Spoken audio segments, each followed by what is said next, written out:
we was in Jerry's hometown there. And so I remember getting in the ring and I cut this promo on Jerry and I said to him, I said, I know all these people here in Memphis, they think you're a king. Well, you're not a king to me. All you are to me is just another cracker with a crown.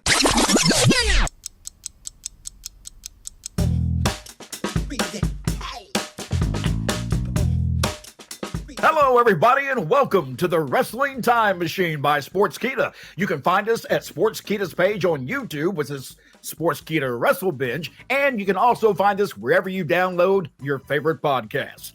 Folks, I am Mac Davis. Along with me are my two fantastic co-hosts. First of all, he is a legendary pro wrestling journalist, Mr. Bill Apter. Hey, Bill. Well, it is a pleasure to be here, and I'm so glad to be in the presence of you two.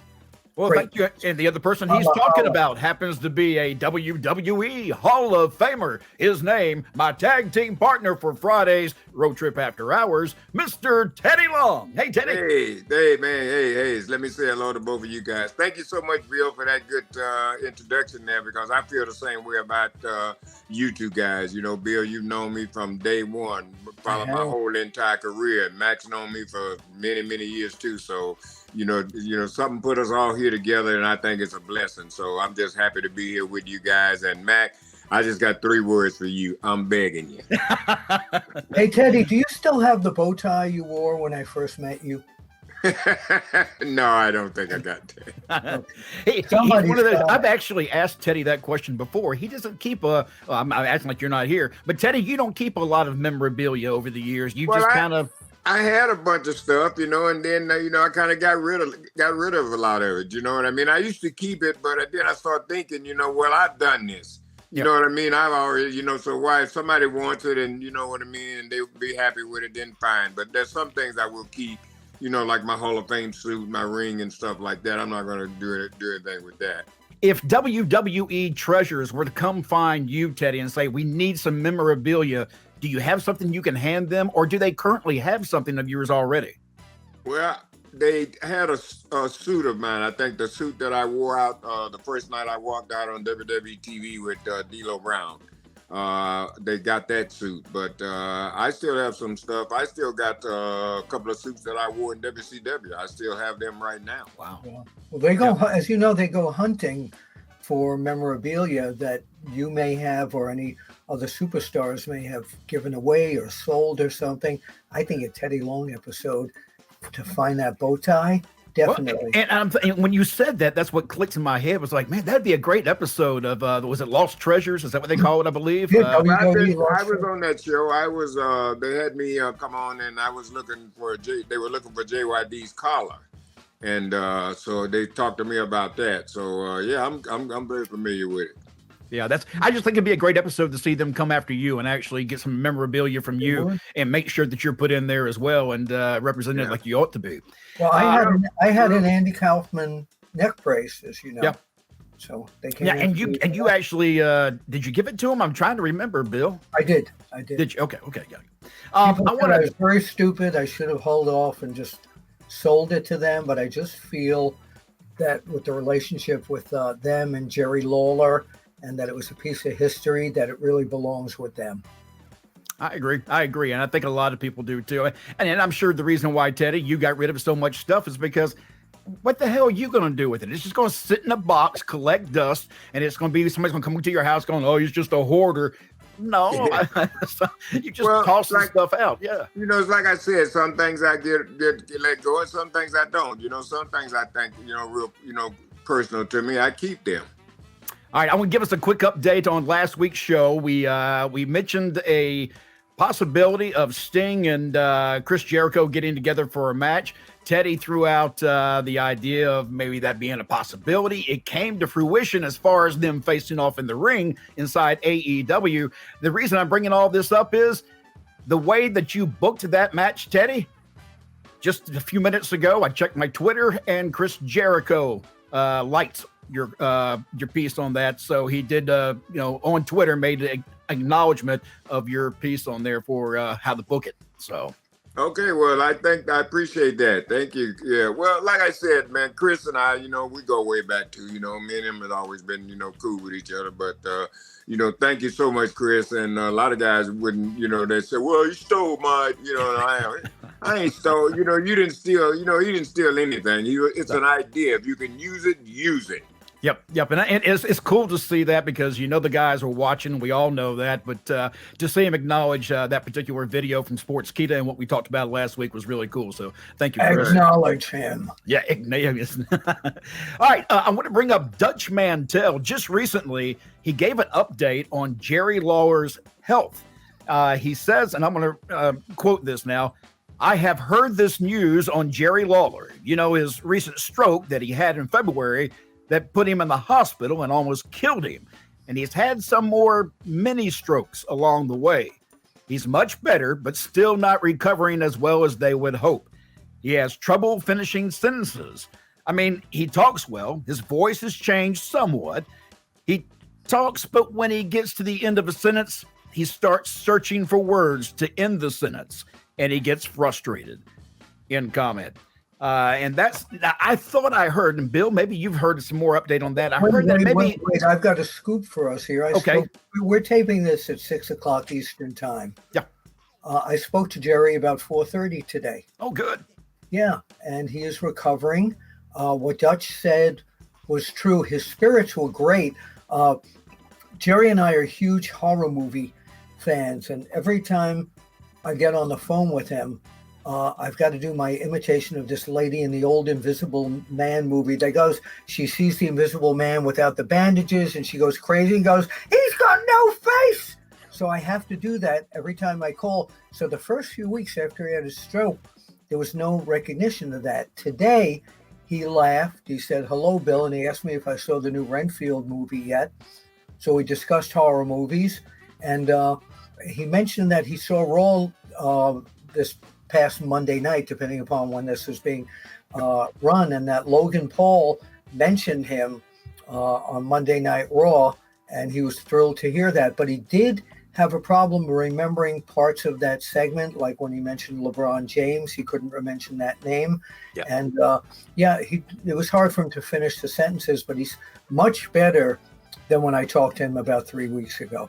I'm happy to hear that because Jerry's one of those guys. He stops by my Facebook page quite often, and so I always wish him well and hope he's doing well and getting better. And I had heard that he was actually doing better. So when I saw that from Dutch, I was like, is he really that bad still? And then I saw another report. I can't remember. A lady came out the next day and said that he's not quite as bad as what Dutch may have made people believe, that he's actually a little bit better off than that.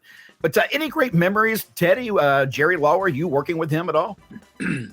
Well, I was doing the deal back in the day called the White Boy Challenge. Yeah. And I was doing that with Rodney Mack. And I remember we went to Memphis and we was in Jerry's hometown there. And so I remember getting in the ring and I cut this promo on Jerry and I said to him, I said, I know all these people here in Memphis, they think you're a king. Well, you're not a king to me. All you are to me is just another cracker with a crown. And I swear, man. And that was a bit, Vince was just dying, man. That was hilarious, so and like I said, me and Jerry, we go way back too, man. I'll say this, and only Jerry knows this, but I'm going to tell Jerry, let's say hello to our friend Nancy. And he knows exactly what that is, all right? So that's something that between me and Jerry. Just tell Jerry that Teddy Long said say hello to Nancy. I bet you anything. He's watching this right now. At one point, he's going to see this. And Jerry, you got the message. Bill, how about you? Say hello to Nancy. Well, you know the history of Jerry and I is I'm the person who introduced him to Andy Kaufman. Yeah. But the stories that I really want to tell about him is back in the day, he used to send us pictures to the magazine all the time. He was in the magazines a lot because we loved people who sent us the photos and everything. And every few weeks he'd send us photos. He made sure Jim Cornette sent the pictures of us of the Andy Kaufman match that he did. But one time he told me, he said he's so frustrated that he can't get on the cover that he went to the Memphis Coliseum with Terry Funk and had an empty arena match that would be exclusive to our magazine. And the magazine publisher, Mr. Weston, said this is great. Run it inside. No cover picture. Nobody knows who the guy is. Oh no! Well, they didn't back then. That was one of the territories. So Jerry tried everything. Finally, when he got to the AWA and World Class, we started putting him on the cover.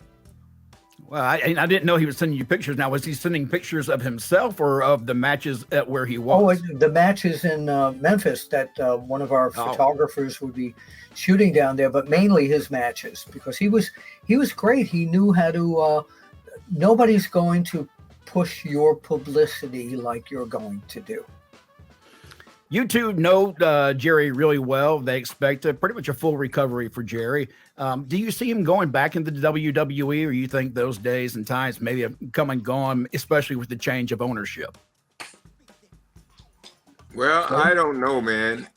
You know what I mean? I'm not making a decision for Jerry, but Jerry's, he's took care of his money. He's good, and everything. And so if I, enjoy the rest of your life, you know what I mean? Yeah. You're still alive, you're living, and if you can stay at home and you can rest and enjoy the rest of your life, and you ain't got to worry about your bills being paid or nothing like that, then, Jerry's had a great career, man. I mean, a great career. So he'll never be forgotten in this business. So, just sit back and enjoy the rest of your life, man. That's my thing. That's what I'm doing. Yeah, and the thing that I'm surprised that he came back after the fact that he had the heart attack that we all got to witness on TV live, which was one frightening moment in wrestling. And I can't think of another time in wrestling where you were watching and you weren't. I was lost. Honestly, you kind of stared at the TV going, what the hell am I watching? What's going on? And you realize the gravity of what actually is taking place. Yeah. And it was really shocking. And I was surprised to see him come back, but he did come back, and he came back. Of course, the latest stuff I've seen him doing is a lot of the pre-shows before the pay-per-views. He was always an analyst. Yeah, but keep this in mind, that the change of ownership will have nothing to do with the new company is not going to be controlling what goes on the wrestling end in terms of booking and doing things.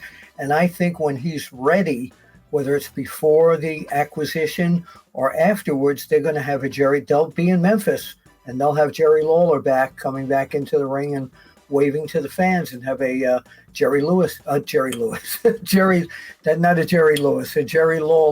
night. And that would be one tremendous rating too, I bet you. Yeah. That's the way I would go with it too. You know what I mean? Yep. That's it right there, man. You know what I mean? Yeah, Jerry Lawler night. Yep. In WWE, you know what? With Jerry, not to cut you guys off, but with Jerry's popularity and fame and stuff in Memphis, you could have Jerry Lawler weekend. That's true. Absolutely. That's Friday, true. Saturday, and Sunday, make all 3 days, have just a big gathering, like a meet and greet, and have a bunch of wrestlers, be there. Oh, yeah. Just like the Fan Fest, what I mean? Have a big Jerry Lawler weekend, and I'm telling you, man, it would sell. It would sell tickets, and it would sell out a whole lot of restaurants and hotels as well. Yeah, well, the Jerry Lawler restaurant, people would come from all over for that. Absolutely. I'm there. Me too. Count me in.